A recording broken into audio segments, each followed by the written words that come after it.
मु प्रदीप कुमार स्वाई भंजनगर कवि सम्राट मीडिया क्लब सभापति। बहु वर्ष धरिकी भंजनगर उपखंड को घुमसर जिला मान्यता पाई दाबी करी आसुचंती अंचलवासी। एमती कि बहु बार मध्य आमे सोरडा बेलगुंठा भंजनगर जगन्नाथ प्रसाद आमे बंद डाकरा देकी मध्य आमे बंद करथिलु, जहाँकि ये पूर्व सरकार कथा। तो बर्तमान किछि दिन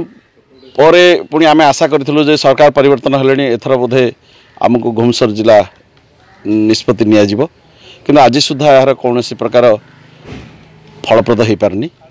जाफल कि आमे पुनर्बार यह पुणी आमे ये अभियान आरंभ करिछु। वर्तमान आमे भंजनगर बेलगुंठा जगन्नाथ प्रसाद बुगुड़ा प्रत्येक तहसीलदार को आमे एक मेमोरेंडम देइछु, जहाँकि यही अंचल तांकर तहसील अंचल एरिया को से माने आइडेंटिफिकेशन करके से माने उपरस्थ अधिकारी को जणाइबे एवं जहाँकि आमर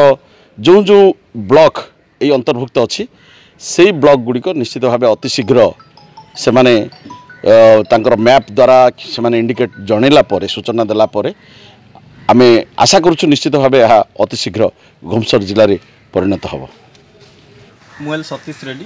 सभापति मीडिया क्लब बेलगुंठा। आज आम समस्ते एक समवेत होइछु ई उद्देश्य रे जे दीर्घ दिन धरी आमर घुमसर जिला दाबी हो आसुला, जहाँ को नहीं आम पूर्व दिन मानक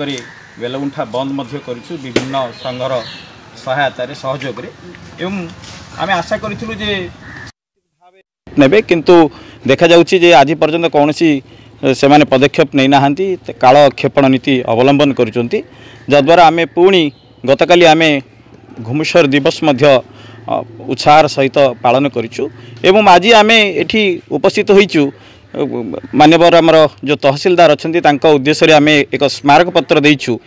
जे से आम अंचल थिबा